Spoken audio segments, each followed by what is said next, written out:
Hey everyone, welcome back to your channel, 1000 Manga Recap. Last time, we left off with Tong Xian's father. Now, let's dive straight into it. We see Wu Chen, resolute and silent, dragging 69 towards Tong Xian's father, the weight of what's coming heavy in the air. Tong Bei, his voice full of righteous fury, bellows, "Brothers of the Tong family, today we witness our legacy.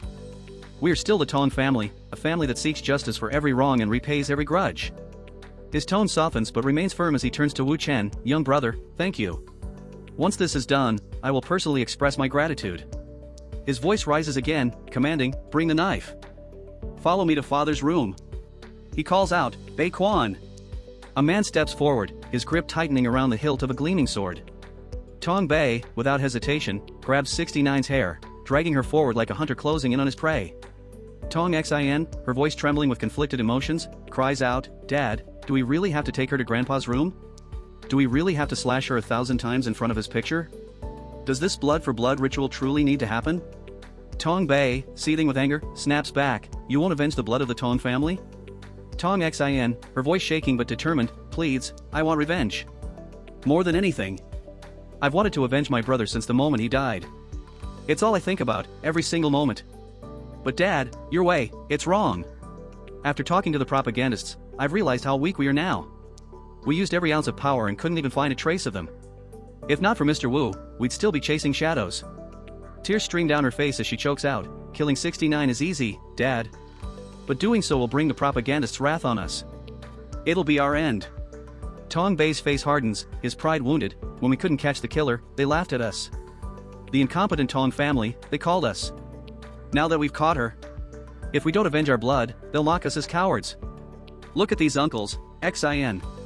Look at how our family has been bullied, humiliated, all these years." Wu Chen steps in, calm yet firm, "Mr. Tong, I understand Miss Tong's concerns. They're valid." Tong Bei's gaze sharpens. "What do you know about the Tong family? You're an outsider. You'd be wise to stay silent." Wu Chen meets his glare with unwavering confidence. "I may be an outsider, but I know your family's history better than you think." He takes a breath and begins, 100 years ago, when the northern nation fell, a duke's daughter fled to the northeast. Living as a songstress, she sang to survive, until a wealthy local man fell in love with her. They married and lived happily. But over time, the family lost its status, moving from the northeast to the central plains, becoming ordinary folk. Through sheer fortune, they regained their wealth by running coal mines. "Tell me, have I said anything wrong?"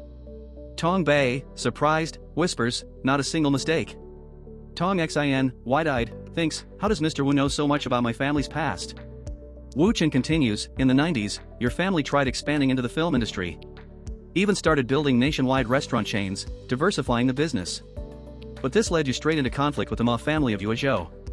After decades of rivalry, you became sworn enemies. Then, the coal industry collapsed, and over the last 10 years, your family has fallen. Constantly suppressed by the Ma family." His words slice through the air. "Your high-end restaurants, once partnering with major corporations, were left unpaid. Severe cash flow problems followed. Some of your uncles even sent their sons to collect the debts, only to have them beaten so badly that they lost their will to fight. After that, the burden of reviving the Tong family fell on one person, your prodigy, Tong Yan." Tong Xian's voice breaks, but Tong Yan, he shone too brightly. He became a threat to the Ma family.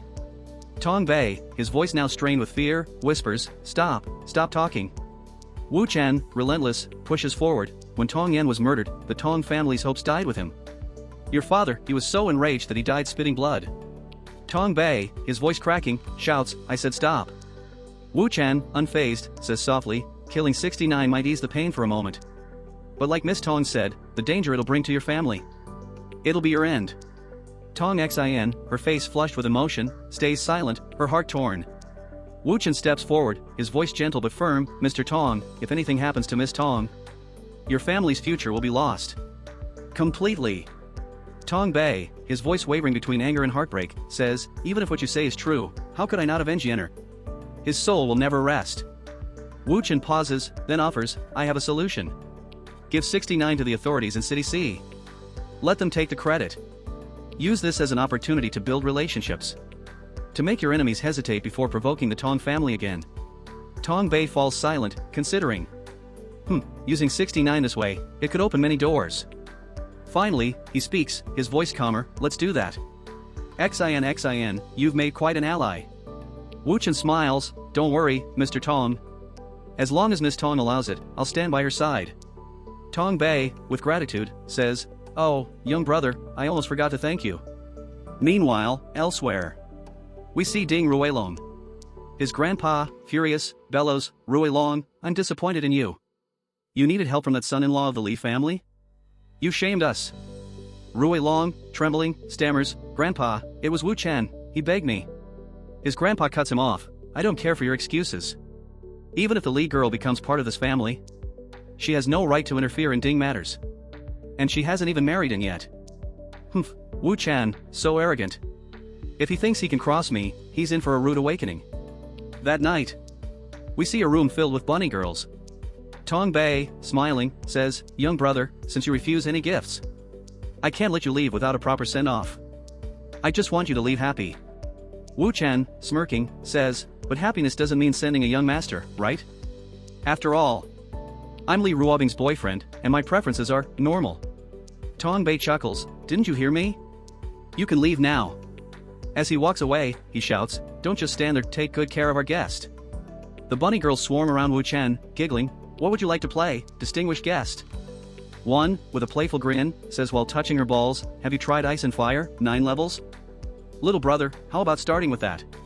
They move in closer, kissing Wu Chen. Wu Chen's eyes flicker with anticipation. If I'm right, it'll happen soon. He hears a voice, "Hey! The Tong family should keep a low profile, not show off like this. Yeah, they're making us look bad with their young masters and young ladies parading around." Wu Chen stands, calm yet menacing, "Ladies, I'll play with you later. Let me take care of something first." We see a man slap Tong Bei, "Who gave you the right to be so arrogant?" Wu Chen moves swiftly, kicking him aside. Thinking, the Tong family has been pushed down by the Ma family for too long. Now, it's time. It's time to help the Tong family rise again, and cut the Ma family's ties with the Ding family. If you like my video, please share and subscribe.